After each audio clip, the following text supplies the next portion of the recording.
All right. So, hi, Brian. Hello. Could you just introduce yourself for those viewers who may not know you? And I'm, by the way, Blake, Education Programs Manager for the Willistown Conservation Trust. And this is Brian Storey, local chef, friend, and neighbor. And I'll let him Yeah. explain more. My name is Brian. I have lived in Willistown since 2012. Um, I basically started birding in 2012, um, and just really enjoyed living in this community and utilizing all of the preserves and parks that we have. And on my free time when I'm not cooking and working, I'm out with the camera and trying to capture some local nature photography and a lot of birds and some animals and stuff like that. So that's me in a nutshell. And can you briefly explain how you got involved with the Willistown Conservation Trust? Kind of our partnership Yeah. over the years. Geez. Well, actually, so I guess the first time that I got involved with Willistown Conservation Trust was actually as a chef. Um, they had contacted me to do Barns and Barbecue, which I did for 2 years, probably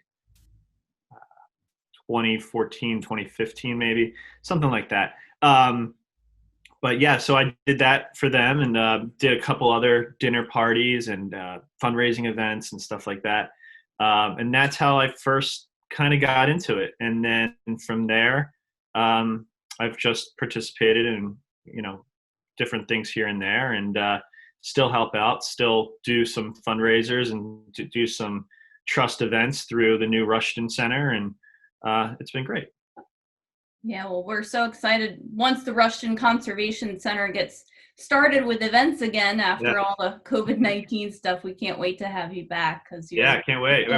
We're supposed to have an event the first week of June. So, oh well. See. So I think a lot of people will find it fascinating that your main job is a chef.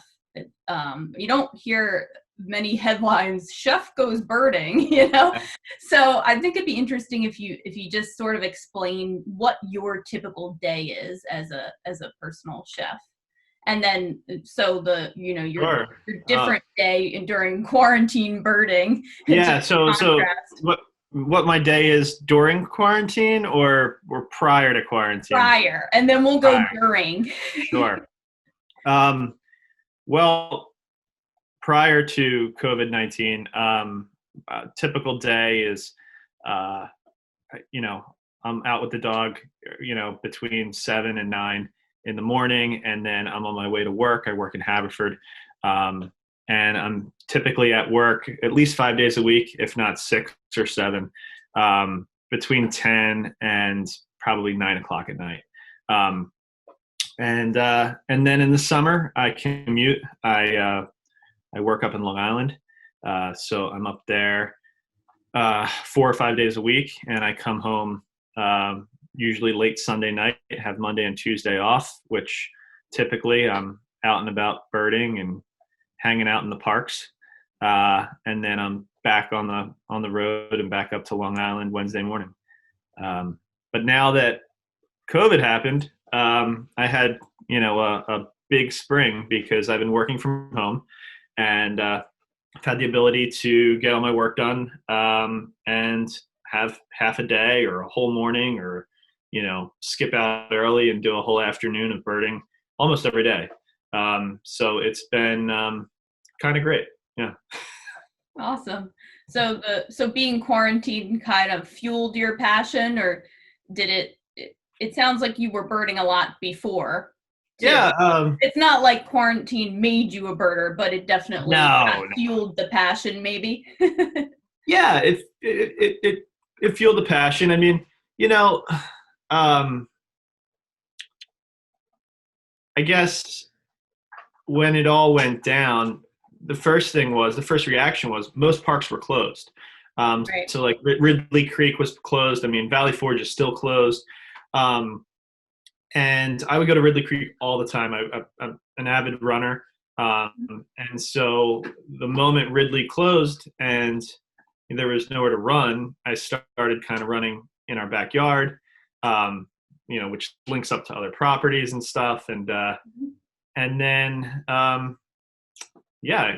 I'm typically out with the camera almost every day. And so I guess just the added time and staying at home and not having the distractions of, getting out in the car and going to different places, just staying local and staying home, certainly gave me the opportunity to make the most of the time that I had. And Willistown was open, Kirkwood Preserve was open, so it was great. And what a gift that COVID-19, as terrible as it is, and as much of a disruption as it is to our daily patterns, it's such a gift that it did fall during spring migration. So I think a lot of people started getting out more and enjoying birds. And a lot of people, did your followers increase on Instagram because you were posting like a different beautiful bird every day? And so it was neat for people to be able to experience it with you.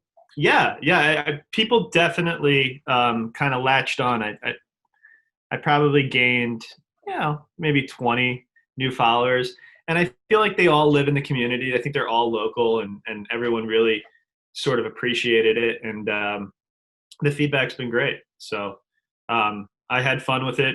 It became kind of it was I kind of started doing it as a joke, and really quickly I kind of got serious with it, and it became it became a challenge, really, to find new content every day, and to and to get a good picture, a good image. Some days luck's just not on your side, and these warblers will make you crazy. So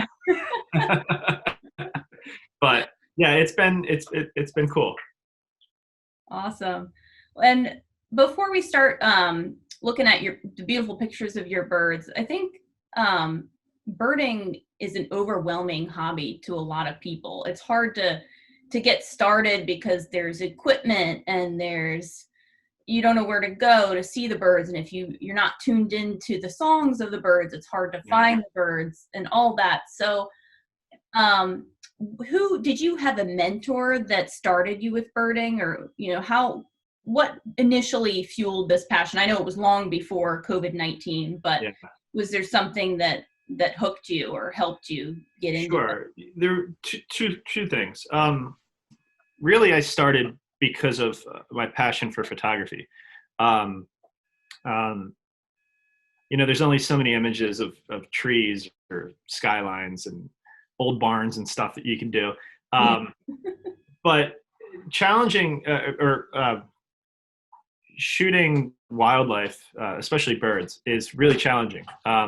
You have multiple layers of foliage or branches and sticks that you have to manually focus through, and these birds are fast and they're skittish. They don't want you to be close to them, and so they're constantly moving, and you're constantly trying to focus in on it.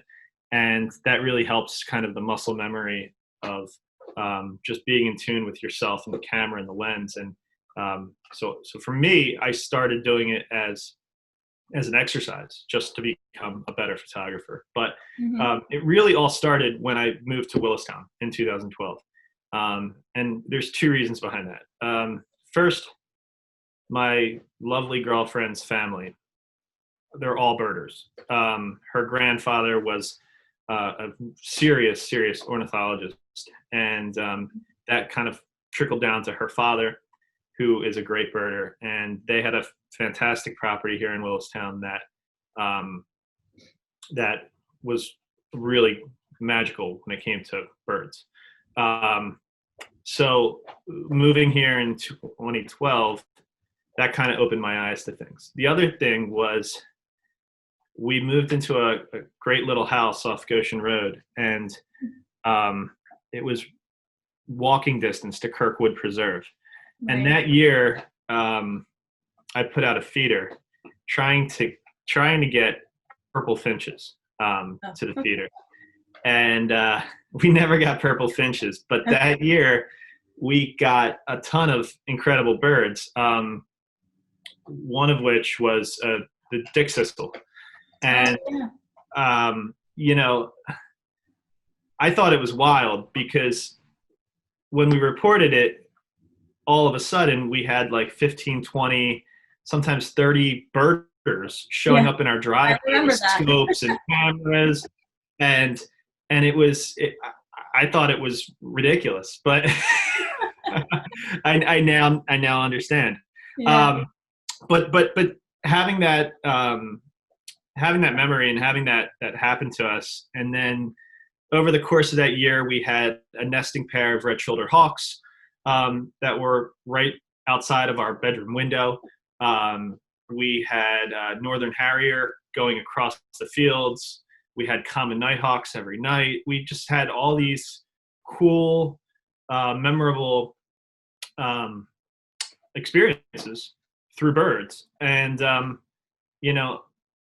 I think that's what kind of propelled and hooked me. I mean, I remember running through Kirkwood Preserve just, on an evening jog and startling eastern meadowlarks. And, I didn't realize how special eastern meadowlarks are at the time.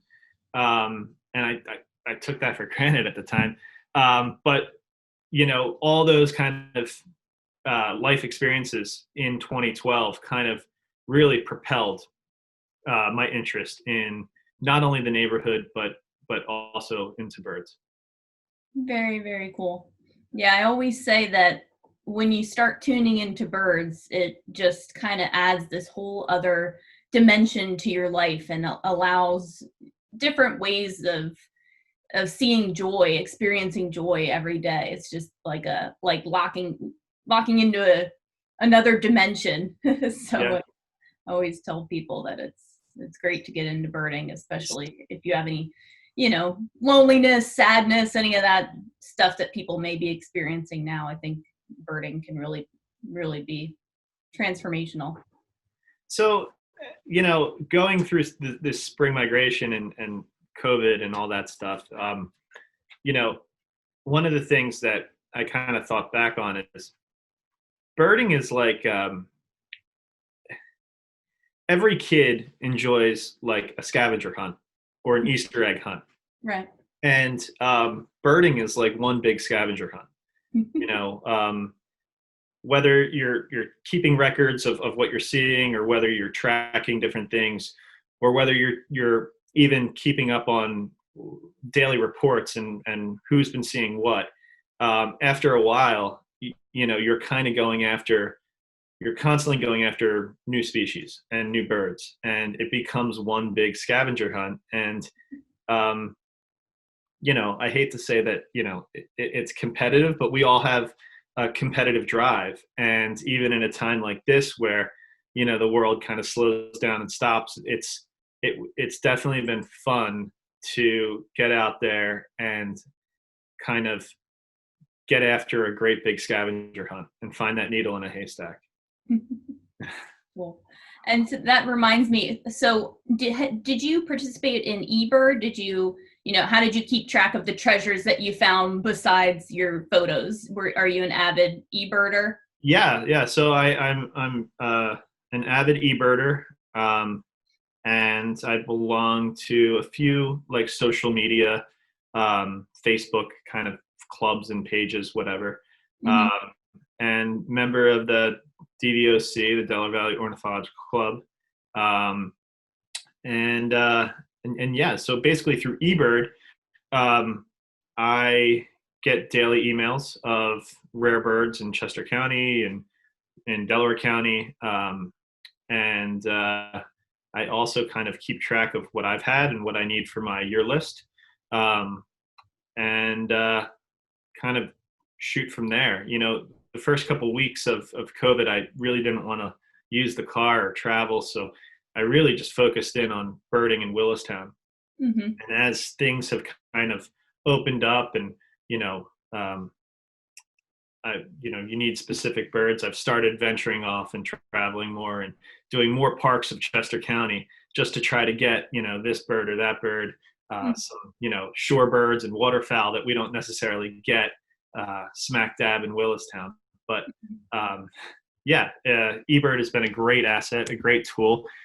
It's, I sometimes think about what it was like to bird before the smartphone and before apps on your phone. I mean, I can't imagine running around with a tablet of birds and a Sibley book, off to the side that you're constantly trying to reference through. The iPhone or smartphone and different various apps has made birding really accessible and much more organized. So, they're valuable tools. And name two of your favorite apps that are most useful for birding in the field for people who may be looking for something. So aside from eBird itself, just using that as the database that it is, I really utilize iBird Pro, which is kind of just one big reference guide. You type in, whatever bird that you're looking for, and up comes images, photographs, verbal descriptions, maps, migration maps, all kinds of useful tools, and audio, calls, chirps, things like that will also help you to identify what bird that is. And the Merlin ID, Merlin Bird ID as well. That's a really useful tool. Basically, it works two ways. There's a photo way that you could upload an image or take an image of a bird, even using your iPhone, and it will give you a good reference guide as to what it thinks it is, and two other possible options that it could be, and that will help you kind of whittle down what you think you have. Or the second option is it determines via GPS your location, and given your location, the time of day, the time of year that it is, it then asks you a series of questions. What were the colors of the bird? What were the general sizes of the bird? Did you see the bird in the air or on the ground, on a fence? And all of those tools helps the app whittle down what it thinks that it should probably be. And that sometimes in the field, on the go, will be a huge valuable asset to you to try to determine what you think you have. So I think those are my two favorite apps. There's a ton of apps out there though. Yeah, awesome. Well, I think that's great to get people started, especially that Merlin is great for beginners if you just don't even know where to start. So awesome. Well, let's get into your photography. So how about you share your screen and start rolling through some of your spring quarantine birding highlights. Okay.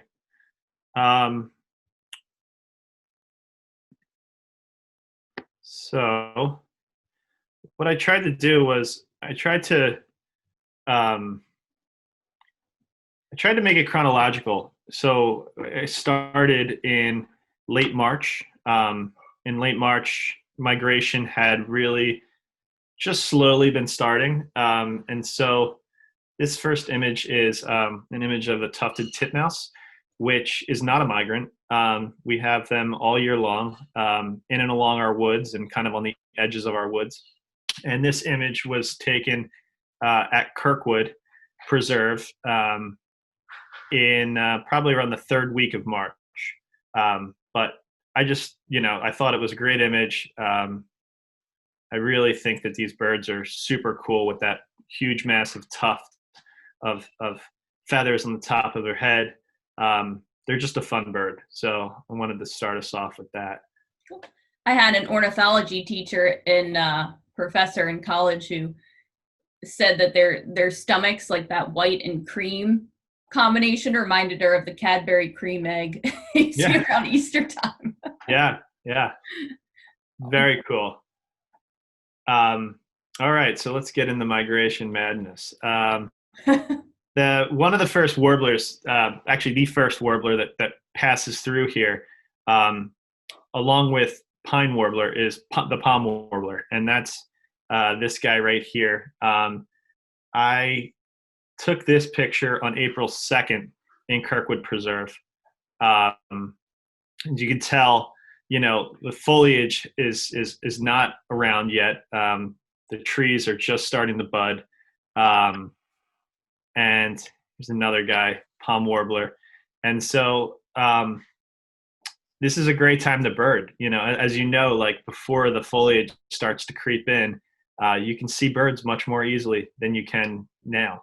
Now that the canopies are totally grown in and everything, they have a lot of places to hide. But the palm warblers hang around. They were hang around for probably 3 weeks, 4 weeks before they exited our area. Just a beautiful bird, beautiful yellow chest, and I love that little top of the crown of his head, that buff brown color. Yeah, the little cat. Yeah, the little cat. So moving on, Eastern Phoebe. I think Phoebes are so cool. They're really elegant, sleek. They have that distinguishing call that just basically says their name, Phoebe. So when you're out there and you're birding, you can easily distinguish them by their call. It's not super complicated. And this was taken in our backyard, just along one of the horse pastures in Willistown. And I just think that between the lichen on the post and the bird posing, its head tilted background, it's just a great image of a great bird. And this was taken on April 12th. So still early in migration. These guys are kind of one of the first birds to pass through.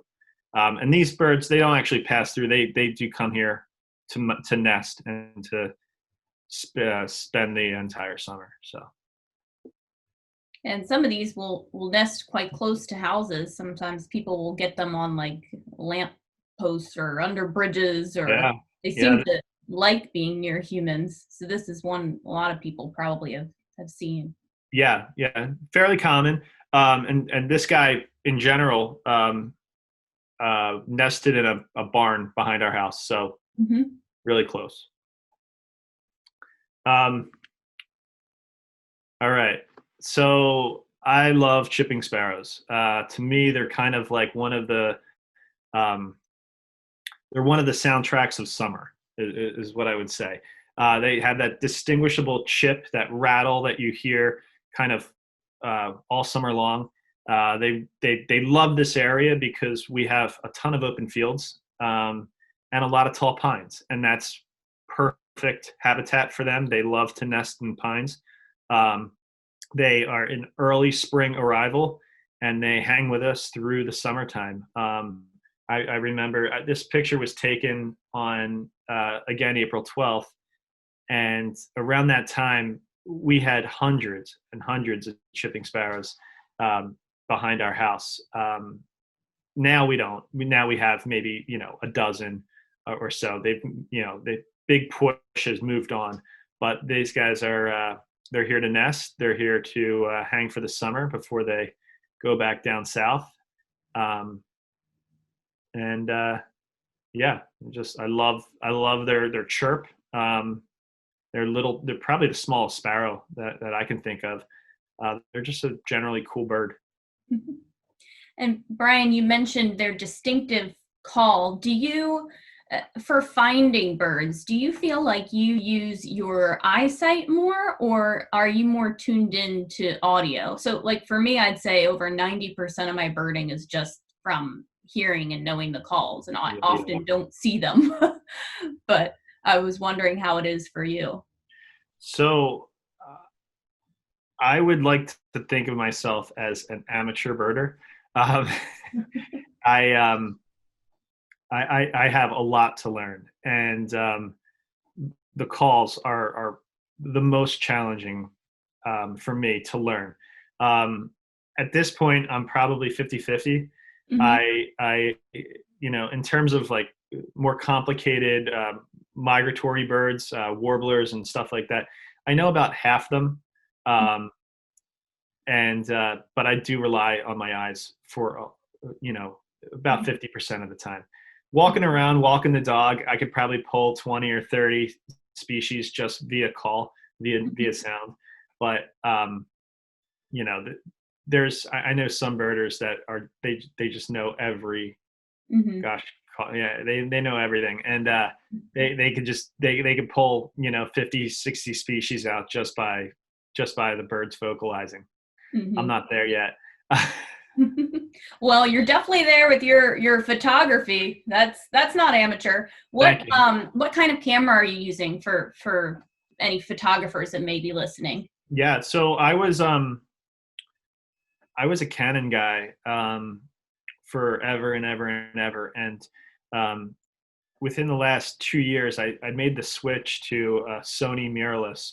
So I shoot right now. I shoot on a Sony A7 II.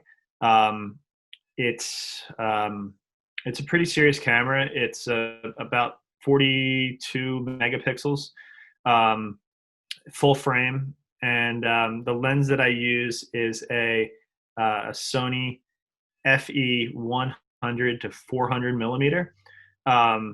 So it's a pretty big lens, so it allows you to get cropped images, from very far away, from up to 400 meters away.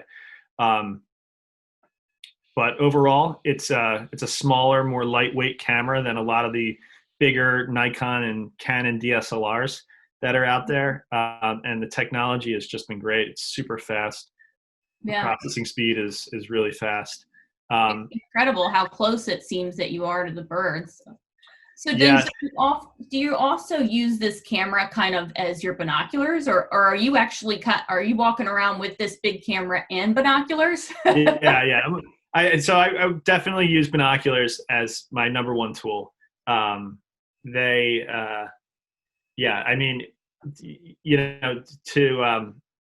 use the camera as a all around tool is really hard. It takes a lot of practice to manually focus, and like I said, get through those layers. Like you have to push through the different layers of foliage and sticks and Phragmites sometimes to get what you're trying to shoot. And binoculars just, they're right there, and they give you a really quick reference point. You're able to focus in and zoom in real quick. But whatever tool you're using, the more practice, the quicker you are, the better you get at it. A lot of my friends, a lot of birders that I know, their number one tool is their scope. And a lot of people do digiscoping now, which is putting their iPhone to the scope. That's something that I've also been using, and we're going to actually have some digiscope pictures coming up, but that's also really hard and takes a lot of practice. I would say bird first with binoculars, and pick your poison in terms of what types of cameras you want to use, and just start practicing. And the more you bird, the more you practice, the more images you take, the better you get at it. The more familiar you are with your camera and with your tools, and the easier it becomes. Awesome. Very inspirational for anyone just getting started. So I'm excited to continue our journey through your spring migration. All right. Another early migrant to the area is the yellow rumped warbler. This guy was also at Kirkwood Preserve. You can tell why they're called the yellow rumps from this big patch of yellow right on their rump. Yes. They also have two big yellow shoulder blades. So they're easily distinguishable. They don't hang long here. They were probably here for 2 or 3 weeks. You might have a real rarity, straggler hanging on, even now. But for the most part, they've moved up north. They've moved to Canada by now. But they're just another cool migratory bird that passes through in April, and we'll be back here again probably early October. for fall migration. Cool. Awesome. Moving on. Eastern towhee. Another bird that has a great, easily distinguishable call. A bird you don't often see that much. They like to hang on the ground level in, under leaves and shrubs and, kind of the ground of the forest. But they have that distinguishable "drink your tea" call. That sounds like they're telling you to drink your tea. Overall, just a cool bird, a bird that hangs here all summer long. As you're walking through the woods, you will always hear them. They're one of kind of what I would call members of the symphony of the woods. We'll get to some other members of that symphony in a little bit. All right. This is a bird that probably everyone's seen around Willistown, Eastern Bluebird. They are not really a migrant. They are here all year long. They are currently nesting. They're sitting on nests. There's most people in Willistown will have, if they haven't seen the boxes, I don't know where they've been, because Eastern Bluebird boxes are everywhere. They're all over our preserves. They're in most people's yards. And if they're not filled with bluebirds, then they're probably filled with tree sparrows, or tree swallows rather. But they're just cute, stunning birds. They have a distinguishable kind of call that it's hard for me to describe, but once you hear it, you know that it's an Eastern Bluebird, and there's really no questioning what else that call could be. But I just enjoy them. They're in all over our county. Just a cool bird. Beautiful. Yeah, I always describe their call as a very sweet chirtling. Yeah. If chirtling is a word, that's yes. what they do. But yeah, speaking of the bird boxes, in the past, I guess we've been doing it for almost 7 years now, our Homeowner Bird Box program. We've probably installed, like 300 to 400 boxes in our Willistown program area for the years. And people are really loving it, especially now that everybody's stuck at home. We've had a lot of really great comments from people just enjoying having the nesting bluebirds in their yards. Yeah, they're terrific. And I mean, if you see one, their partner is probably not far behind them. So you typically see two at a time, and they stick with their partner. They're just really stunning, good-looking birds that have that sweet little chirtle of a call. There's hard to hate these birds. They're pretty adorable. All right, here we go. Wow. Walking around the woods of Willistown, you never know what you're going to find. This is in the woods on a property that is part of Natural Lands Trust in Willistown, and this is a fledgling great horned owl. I was actually back there on the trail foraging for ramps when this guy flew over my head. So I luckily had my camera on me and was able to take this picture. But let me dial that back. I had my scope on me. I did not have my camera. So this was not taken with a Sony. This is actually Digiscope. This is iPhone to scope. And it was a really windy day.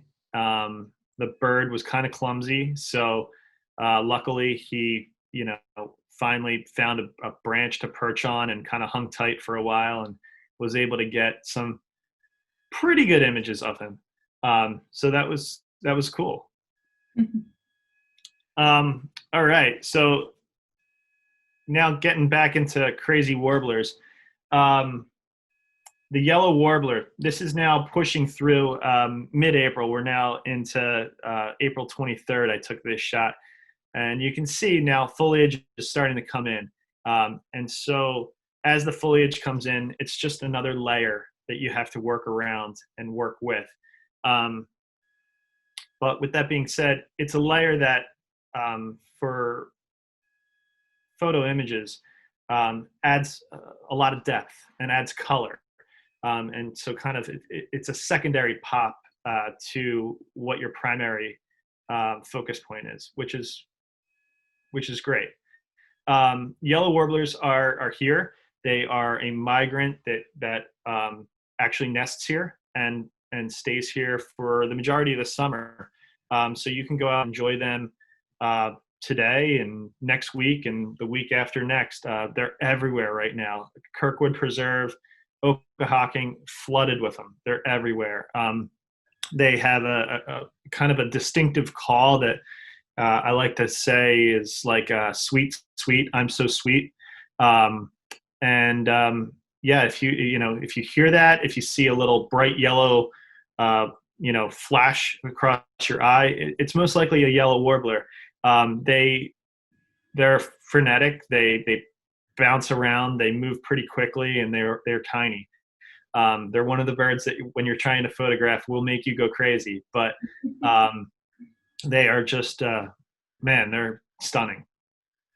Yeah, many of these warblers that you'll probably show more of are insect gleaners. So I always, like you said, find that they're so hard to see sitting still because they're always gleaning insects off the leaves and hopping all around. And some of them are hopping out and hovering and grabbing the bug and coming back. So super active little guys. Super, super active. This is another yellow warbler real quick. Just a really cool image. Again, this was taken in, around April 20th, 23rd. So on this, on these twigs that it's kind of posing on, you can see there's some buds that are starting to bud out, but the foliage has not moved in yet. So it was a really kind of open, clear opportunity to get this great image of a stunning bright yellow bird. All right, more warblers. Common yellowthroat. These guys are here for the summer. They're here to nest. They're here to stay. They have another distinctive call that can get confused with the yellow warbler. They're a little similar. These guys are super tiny, very, very tiny.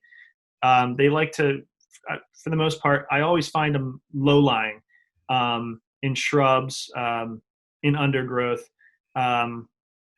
They are easily startled. So if you think that you saw one or you think that you heard one, you can kind of do like a little with your mouth, and that normally will startle them and kind of get their attention, and they'll pop up and they'll give you an instant second or two to get a good shot of them. But they are, again, super tiny, super hard to photograph, but really cool, really stunning birds.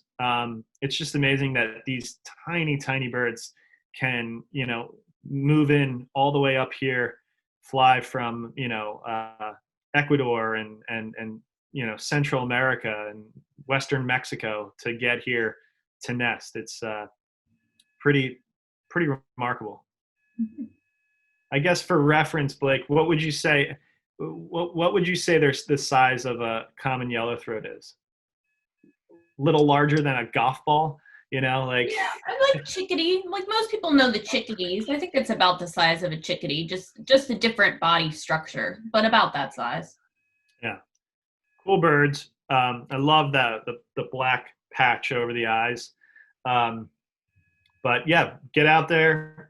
These pictures, by the way, were taken at Ashbridge Preserve in Willistown. Another great local resource that we have to bird and to hang out and even just to walk around and hike. I really like Ashbridge because it has so many different levels of habitat.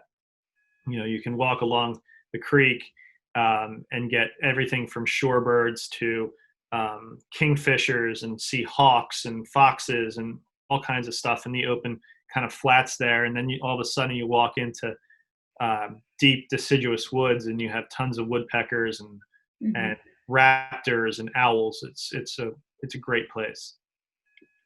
Yeah, and all of our preserves it's been great to see the increase of use that it's been getting. So many people getting outside. And did you often feel when you were birding at our preserves like you were alone, or were there a ton of people looking at you, giving you weird looks? What's that guy doing? Well, what time did you usually get out? It all depends. Sometimes I'm out first thing in the morning. Sometimes I'm out late afternoon. Sometimes I'm out right in the middle of the day.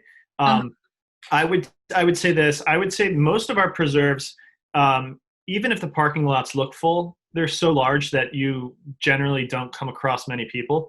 And even when you do, everyone is really kind of cognitive of social distancing and, wearing masks and stuff like that. So there really have been no issues. I think if anything, when you do come across people, if you look, I always look goofy because I might be in like muck boots and shorts and, a t-shirt and have like 3 cameras hanging off the side of me and binoculars. But I think in general, people are really curious and they know that they're in a preserve. They know that, they're out in nature. And so they generally want to know what are you looking at? Why are you, what brought you here? Or have you seen anything cool? Should we be looking somewhere? So yeah, I think especially in this community, I think we're all a little bit more aware of everything. I would say Okahawking has definitely been like kind of the madhouse of this COVID-19, park frenzy. But even at Okahawking, it's so big and it's so vast that you don't really come across too many people. Right. That's great. Yeah. If you watch the Central Park Effect, and if any beginner birders or whoever's watching this, it's a great, really great, just hour-long documentary to watch. And Jonathan Franzen in it, he's an author. He says, whenever you're birding, you have to just accept that you look like a total dweeb. And anyone walking by you got to just let your guard down and realize that you look dorky. Yeah. A very humbling hobby it can be. Yeah. After a while, I was just like, whatever, Yeah. So I was on a trail in southern Chester County, right along the Maryland border the other day, and I was there 2 days in a row. And this guy, on the second day, he looked at me and he goes, "You got a different hat on." So clearly, I stand out. But whatever. So moving through, black and white warblers. Awesome, cool birds. These are both females. The males tend to have more dark striping on the chest. They look like referees in their football referee uniforms. Really cool warblers, really cool birds. Of all the warblers, they kind of have like what I would say a behavior that's more of like a nuthatch. A lot of times you'll see them upside down and walking tree branches and tree trunks vertically or upside down, because like you said, they're pruning and they're looking for insects. They're just picking insects out of tree bark. Very cool warblers. One of the early warblers to start pushing through here in the warbler madness of migration. Some of them hang around here and nest, but for the most part, they move up. They move through. They're still hanging around today. They're still here in and around the neighborhood. So if you get out and you see a cool black and white bird, this might be your guy. All right, Eastern Kingbird, very cool bird. They're pretty common in and around Willistown. You'll see them at Okahawking. You'll see them. This picture was taken at Kirkwood Preserve. You'll see them in and around creeks, open fields, farm pastures, horse pastures. You'll see them hanging on fences. You'll see them hanging out on tree branches like this, also on wires. I've also noticed that there's a lot of kingbirds over at Serpentine Preserve in Willistown. They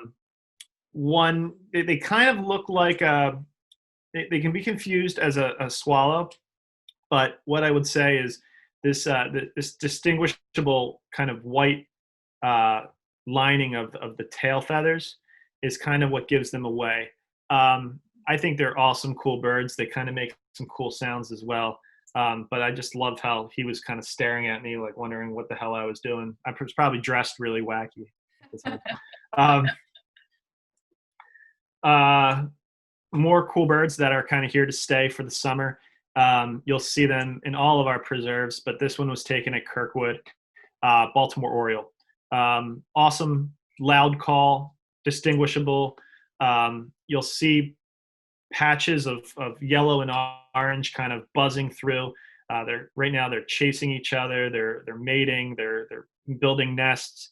They can very vocal. They can kind of be confused with an orchard oriole that is much deeper orange, kind of like a basketball colored breast instead of this yellow orangey breast.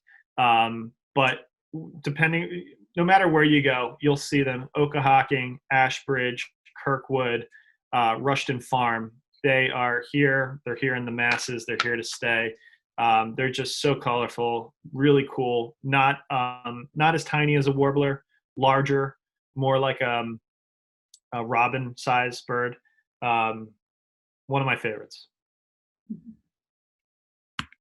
So I'm going to talk about some house guests. You had asked me what my typical schedule is like. During COVID-19, I've been working from home as a private chef. I've been cooking out of my home, and then at some point every afternoon driving over to where I normally work and delivering food already prepared and stuff like that. So this was on May 1st, and we had this mature bald eagle grace us with his presence. Sometimes when you're in your home, if you hear a large cluster of crows going crazy, they're typically alarming you that something is there that shouldn't be, whether it's a hawk or an owl or a bald eagle. So I was working in the kitchen probably around noon, and the crows just started going crazy right outside the window. And stepping out on the back porch of our house, directly above the horse barn, was this guy. Just hanging out, staring at the crows, wondering why the crows were hating on him. But totally cool, stunning image, great bird, unbelievable. Bald eagles nest, in Willistown all around. If you get out into the parks, you will see a bald eagle. They're not super duper rare anymore, but just stunning in every way. And, just goes to show you don't even have to leave your house sometimes to see incredible, incredible birds and have incredible images. So the next one is a little graphic. So another house guest is the Merlin. These guys are not as common. They are kind of sort of rare. eBird will tell you that they are rare for this area or uncommon. But we have had a Merlin all season long. And this guy, again, off the back porch of our house, came outside one morning and thought that it was mourning dove up in the tree. But it turns out, no, it was this Merlin, which is the size of a mourning dove, more or less, eating what probably is a mourning dove. But again, just another example of how you don't even have to leave your backyard to enjoy birding and sometimes see really incredible, rare birds because of the fantastic, landscape that we live in. I mean, it's just a great area for birds to prosper. So that was cool. Let's talk about gnatcatchers. Blue-gray gnatcatchers, very tiny again, really small birds. You will hear them in the treetops. They do have a distinguishable kind of sound that you would attribute to a gnat, or a buzzing sound. Or like a mouse sneezing. Yeah, definitely. So these guys, I like to think that they work in pairs a lot, kind of similar to a bluebird. If you see one, their partner is probably not far behind. They're just really, really cute, really cool birds. This was taken in mid-April on one of our seasonably chillier days. So he's all puffed out because he's trying to keep warm. Just really cute birds, very hard to photograph. But in early migration, in early spring, when there's not a lot of foliage, you get clear open shots. So that was it's a good opportunity to get out there in early spring and get some of these tinier birds that you will not see right now. All right, so working with the trust, I do some migratory bird counts, seasonal bird counts. This was on our spring count, which took place on May 5th. And this is on a private property in Willistown. And these are really cool birds, very rare. These are bobolink. And bobolink, I wish they nested here, but they prefer a little bit more of a cooler climate and a little bit more altitude. So you'll start to see them nesting in the Poconos in New York State and Vermont. So they definitely do push through and pass through here. They have this like metallic, robotic trill of a voice that is really unmistakable and really cool.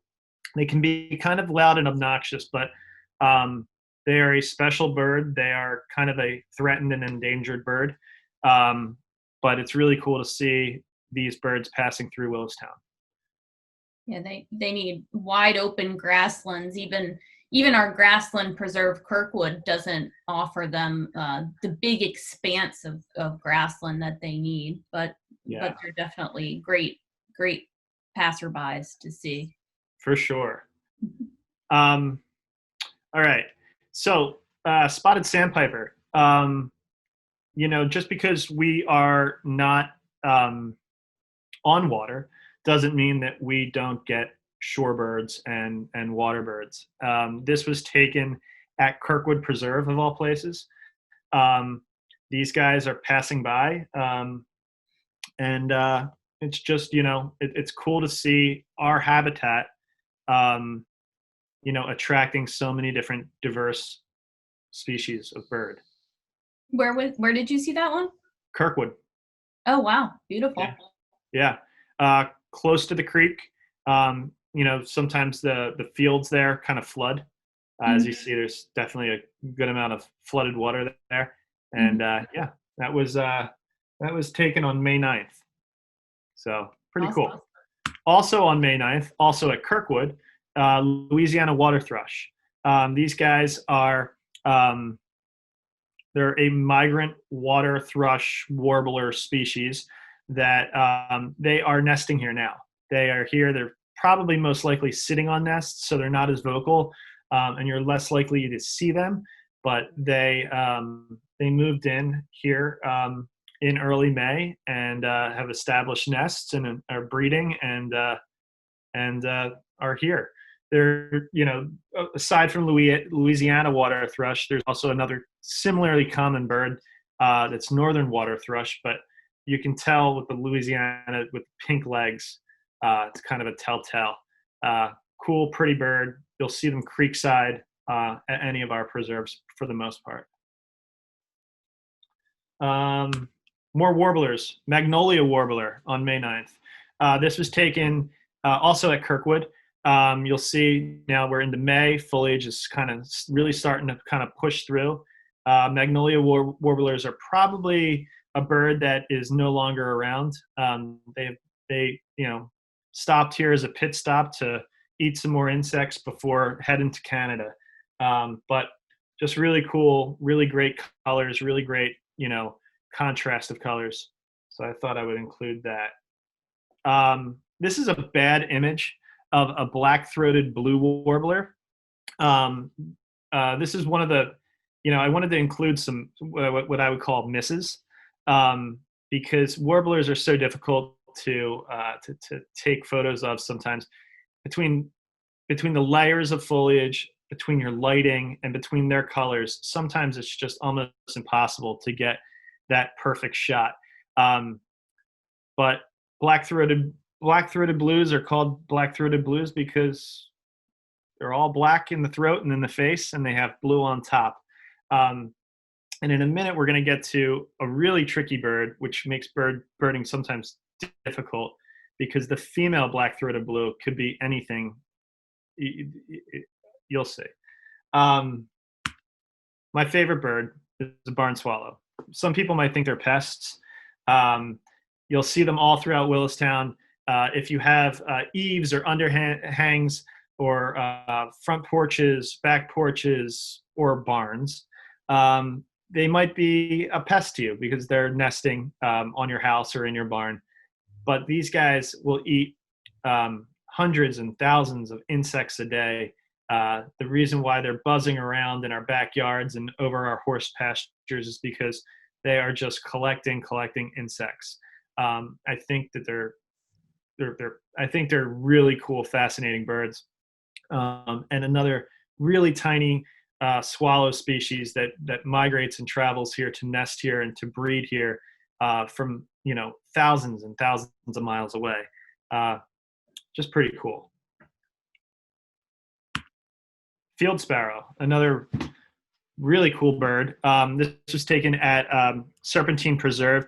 Field sparrows have a really unmistakable kind of trilly voice. They get their name because obviously they like open expanses and open fields, and that's something that we have plenty of here in Willistown. So a really cute sparrow, that kind of pinkish rose-colored beak stands out. Just really cool. Another bird of Serpentine Preserve and a common bird, not a migrant, is the Pileated Woodpecker.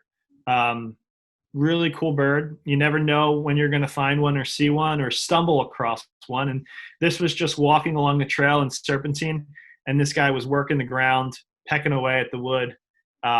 Just had a great opportunity to be really close up and get really precise imaging on that bird. Just thought it was pretty cool. Beautiful. How much time we have, Blake? Are we good? Yeah, you can keep going a few more minutes. All right. I don't really bored people yet. All right. Fascinating. So this is the migration. Yeah, cool. So this is a kind of a bad image, but I just wanted to show different types of ways that you could capture birds when you're out and about. This is a black-billed cuckoo, and this is kind of a special bird for Willistown and for Chester County. They're around. There's just not that many of them, and some years they're here, some years they're not. This was taken again at Serpentine Preserve.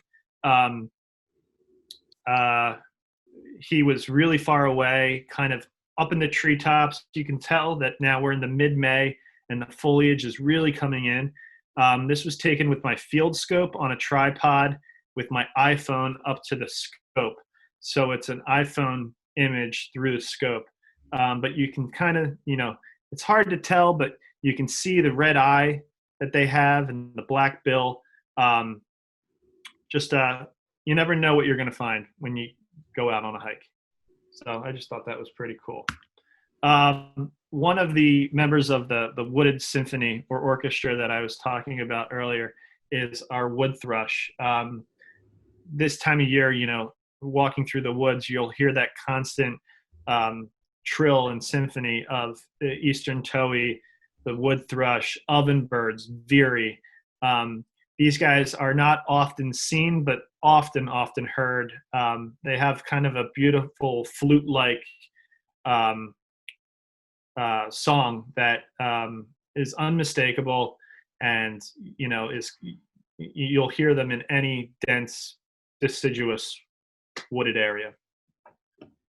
I just learned recently that another old kind of folk name for this bird was swamp angel. I think that's so fitting because you hear them and it is just like it's very angelic, their song. It is, yeah. It's very cool, and I've always loved thrushes. My mom lives in Vermont, and the state bird is the hermit thrush.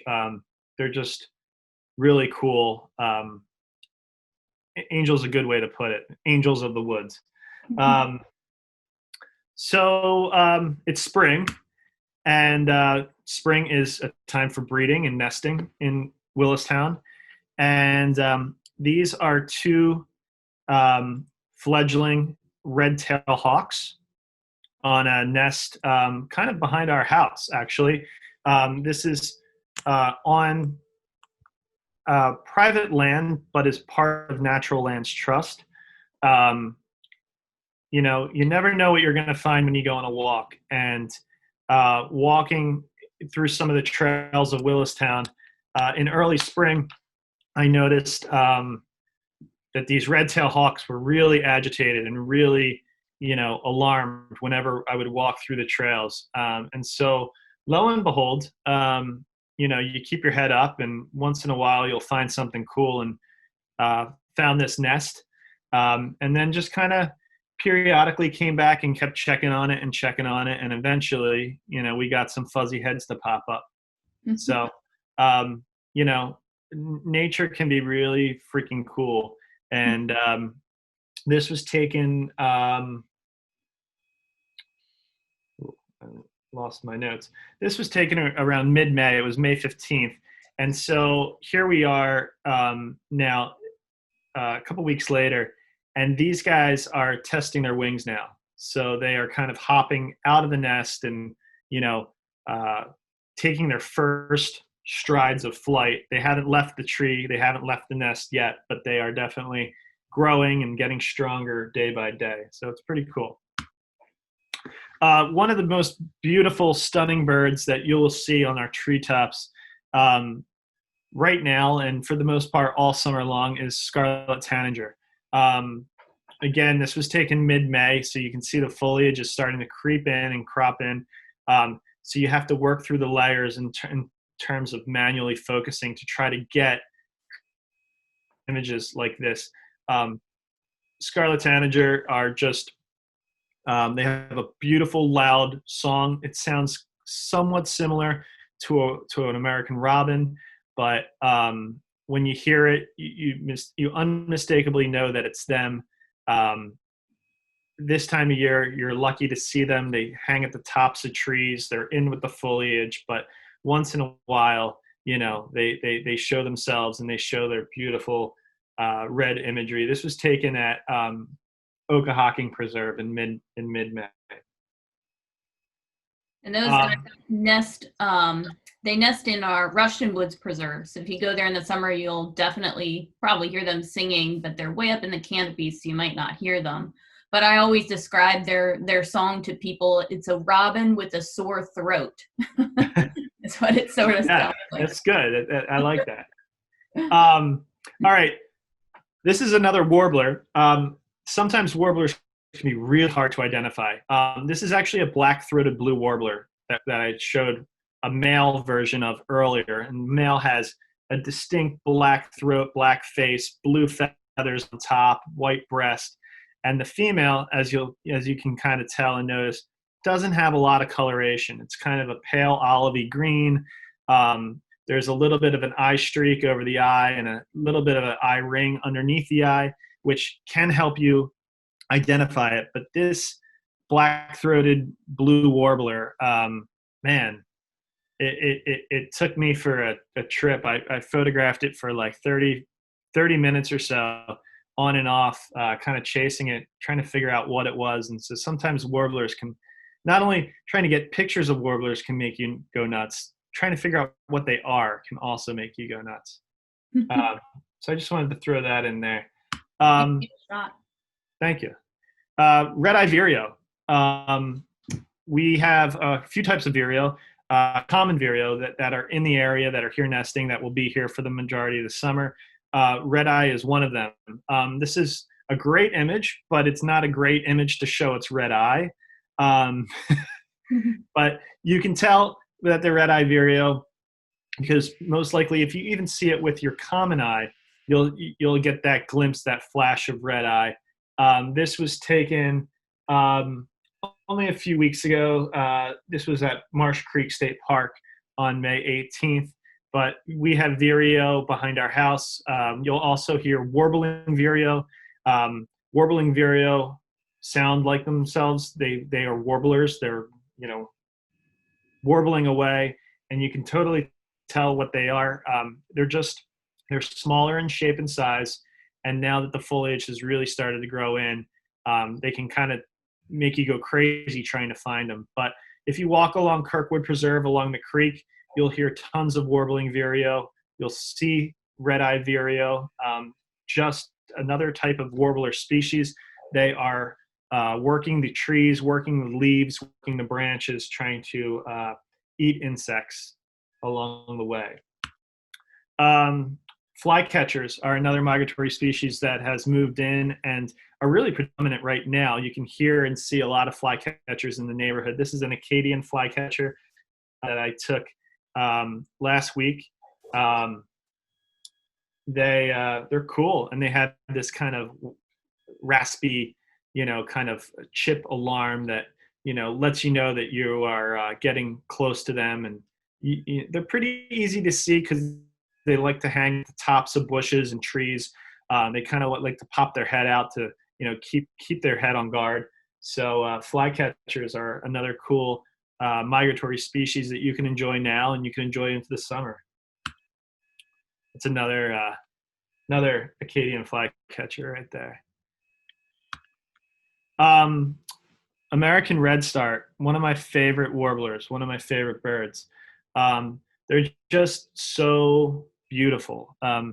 The males are all black with these bright orange notes on their chest, and then they have these bright blotches of orange on the tail, and their tail will fan out when they kind of are making their way around, sticks and shrubs. They're everywhere. They're still everywhere right now. Go out and enjoy them. They're just so cool. The females are sometimes called yellow starts because they have a little bit more of a tan body with bright yellow instead of orange. But just a cool member of the warbler family that you can still get out there and enjoy and see them. And they have a kind of a distinctive call, which makes them, if you listen to the call and you kind of get to know it, you'll be able to find them pretty easily. Cedar Waxwing, another very cool migrant that has just made its way into the area. I think I saw my first waxwing maybe 10 days ago. They are birds that are stunning. They're just absolutely stunning. They have this kind of shiny, silky coat of very smooth feathers, yellow on the underside. They have these like really interesting tip of the wings, red. That they also have a bright yellow tip of the tail, and then they have this very cool coif of feather plumage off the top of their head. They work in schools. They move in schools. You'll see sometimes schools of 20, 30, 40 or more. I was leaving Serpentine Preserve the other day and thought I was done my bird count, and a flock of 35 or 40 waxwings just flew right over my head and took over this tree to prune for insects. Really cool birds. They're here to stay. They're here to enjoy all summer long. You typically, most likely you'll see them along creek sides, working around water, because generally that's where a lot of insects are. All right, here's another shot of a red-eyed vireo. I I just think that this is a really cool image. This is working through multiple layers of sticks and shrubs and leaves and foliage, and that's why you kind of get this, just this green hue. And as we're moving through, the spring season, now you'll start to see a lot of the backgrounds of all the images have changed. Now it's just being overwhelmed and overtaken by deep greens because the foliage has just moved right through. This red-eye Vireo was taken at Hibernia Park in western Chester County. You can see, I think that she's gathering nesting material to build a nest and to hang out and stay for the summer. So Blake, as you were saying, over at Rushton Farm, you get nesting Scarlet Tanager, and they're kind of here all summer long, and you get to enjoy them. You also get to enjoy indigo bunting. This was taken at Rushton Farm on a cold, cloudy, rainy day about a week or so ago. Indigo bunting are really cool, really stunning birds. The males are just completely blue, just this iridescent, beautiful blue. And the females kind of have this like brownish blue patchy kind of featheration. I think this is a female. Blake, you might be able to help me out with this. I think this is a female, or this is an immature molting male. He's a very, very messy little boy getting into his breeding plumage. Looks like he's molting. Yeah, that's what I thought. That must have been was that a few weeks ago? Yeah, I think it was like 10 days ago, actually. Okay. Yeah, cold day, 10 days ago. This is kind of in the corner area of the bird of like our bird banding area of Rushton, kind of where the yellow-breasted chat had been seen last summer. Cool. Yeah. So just wanted to include that. Rushton Farm is a great, really cool place to not only bird, but to see all kinds of different stuff and forage for mushrooms, and etc. These guys are northern ruffling swallows. They're one of three common swallows to the area: tree swallows, barn swallows, and northern ruffling swallows. You can enjoy these guys definitely at Okahawking Preserve. You'll sometimes get northern ruffling swallow over at Kirkwood along the creek, and sometimes at Ashbridge along the creek as well. I took these images again at Hibernia State Park in western Chester County about a week ago. Just really cool, really fluffy brown swallows. A lot, they stand out against tree swallows and barn swallows because trees and barn swallows, they kind of have like this oily, shiny kind of silhouette to their plumage, whereas the northern ruffling swallow, they kind of are more just like feathery, pale brown. But I just thought they were great images of really cool swallow birds. He's adorable. Right? Yeah, I love them. All right. So, our area is very diverse, and we not only get, migrating warblers and songbirds, but we also get migrating waterfowl. And this is a green heron. This was shot at Exton Park in Chester County about a week ago. I just think they're so cool. These guys are tiny. They're not like the great blue herons that we see in our creeks and in our parks right here. These guys are like a little bit, about the size of a crow. They are masters of disguise, and they love to hide in underbrush and along the edges of marshes and creeks and ponds. They are common in our area. You will get them at Ashbridge Preserve. You can get them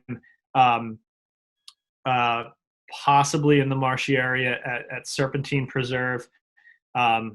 You will, if you have a pond on your property, you might have one, that's there to nest, but they are here. They moved in. They are here for the whole summer. They're here to nest, and they're here to hang out.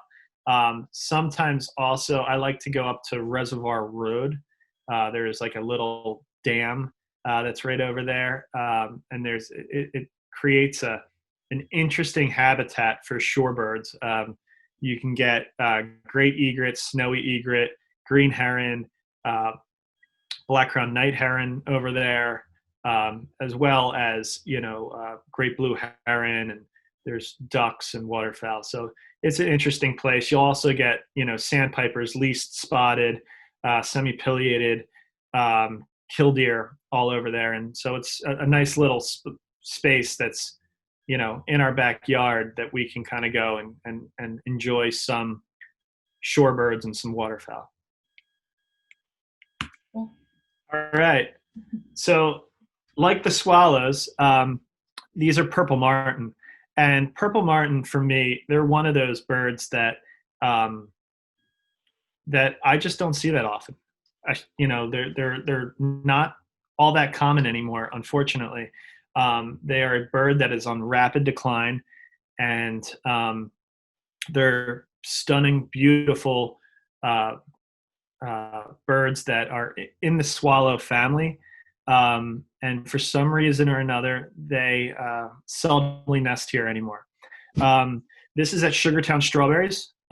It's a great place to go and see the purple martin, and to see them flourishing. As you can tell, there's, all of these gourds are filled with martin that are nesting and breeding right now. And there's, I think 4 or 5 of these posts. So you can go over there and you can just enjoy up to 100 purple martin. It's one of the only places in the area that I know of that successfully is hosting martin. I know that we try at Okahocking, and I don't think that Okahocking has successfully had martin move in. I will let you know that there is a martin house on the new preserve behind Episcopal's campus that does have nesting martin in it this season, which is a great sign and which is really cool. But get over to Sugartown Strawberries and check out these martin. They're awesome. And Sugartown Strawberries is also selling fresh produce out of their stand, which is great at a time like this to just pop over and get some local asparagus or strawberries. So it's pretty cool. And then when you're there, just circle around and go through Serpentine Preserve, and you'll get some great habitat. And shout out to our friend and neighbor Farmer Bob, who owns Sugartown Strawberries. Who's that's really a historical population of purple martins that he's fostered. It takes a lot of maintenance of those boxes to keep the birds there, to start the colony. And he's really been a great nurturing landlord for the birds. So yeah, it truly is incredible. And it's, I was over there taking pictures of those images a week or so ago, and this lady looked at me like I was crazy. But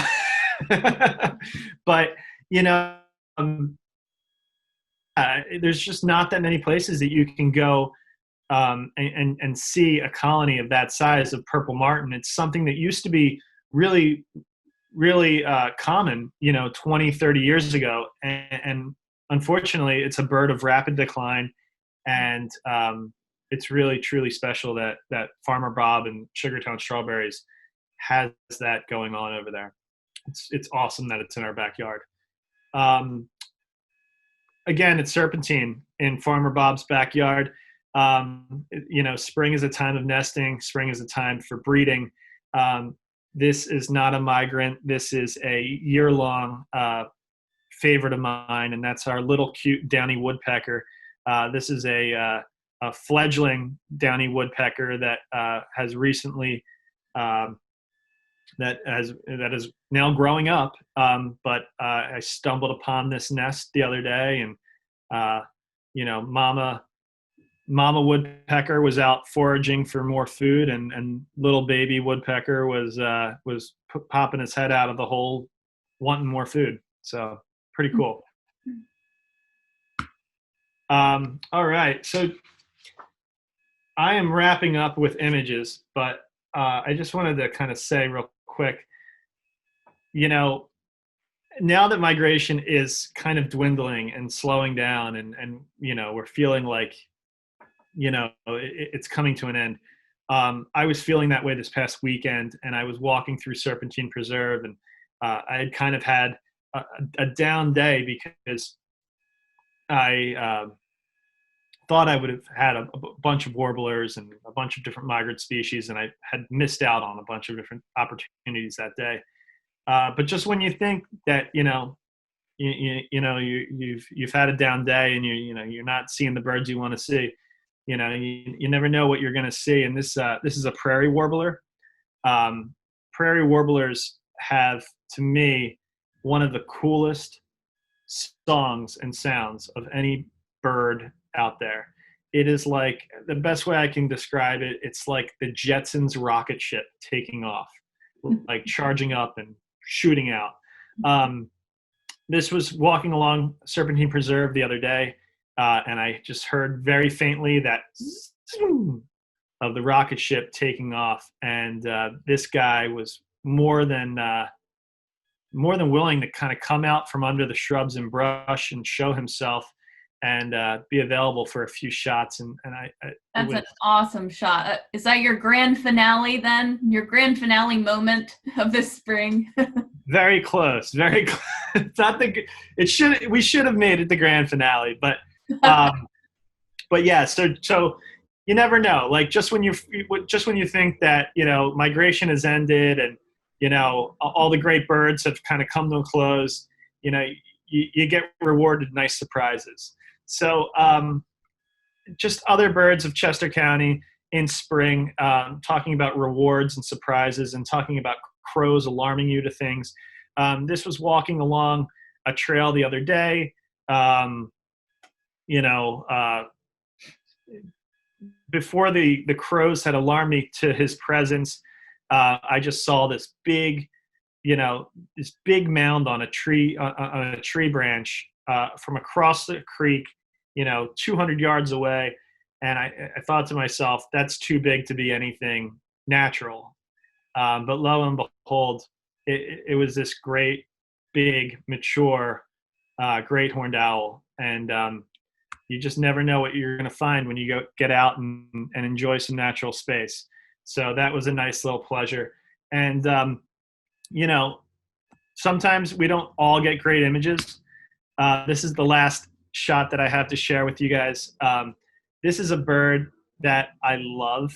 It is probably one of the most colorful, beautiful warblers that I can think of that's out there, and that's northern parula.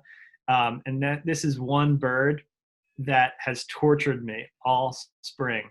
I have had plenty of parula. They are still here. This picture was taken, I want to say, this past weekend on Saturday.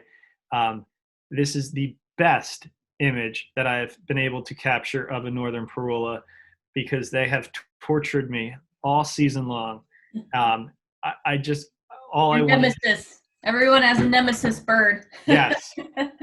All I want to do is capture it and get really stunning images of it, because it is such a colorful, beautiful, cool little cute bird. And man, has it been my nemesis. It pops around. It's so fast. The foliage now is so deep. But, you know, it just goes to show that we all have our nemesises, and, you know, practice makes perfect. The faster you are with manual focus, the faster you are with your camera and your camera settings, will make you more prepared to get better images. And so I think that through this spring migration and through COVID-19 and all this, I have had a lot of practice. And I will be a much better bird photographer for fall migration, and then for next year's spring migration. And so now my goal is to conquer my nemesis and to capture great images of more northern parula and other rare warblers of the area. And that is all I have for you. Well, thank you so much, Brian. What a treat to take a trip through your spring migration exploration. Just beautiful pictures, so many different species. Just incredible, and such determination on your part to get out there every day and document these birds, which is so important now than ever, now that you touched a little on the decline of purple martins, but I'm sure many who are listening have heard about the general decline in all birds that they've discovered in the past 50 years. So it's so important to document what we have now, and you've been integral to that, and just, of course, spreading your joy of birding. So thank you. Well, thank you for the opportunity. An asset to our community. Thank you. And for anyone that's watching, I mean, even if you don't have a camera or you don't like photography, I mean, just especially like, now and, in the world that we live in, having all of these preserves in our area, these parks that are here, this preserved space that will never go to mass housing developments and shopping centers. It's not only is it a great habitat for all these birds that, like Blake said, is on decline, but it's a great habitat for us. It's great to get out, and even if you're walking around and you see a bird, you might, never know. You might see a bird that gets you generally excited, which makes you want to go see more birds. So get out there and enjoy our natural space, because it's an asset that, we're lucky enough to have in our own backyard. Not everyone else is. So go out there and get it. Awesome. Thanks so much, Brian. Thank you.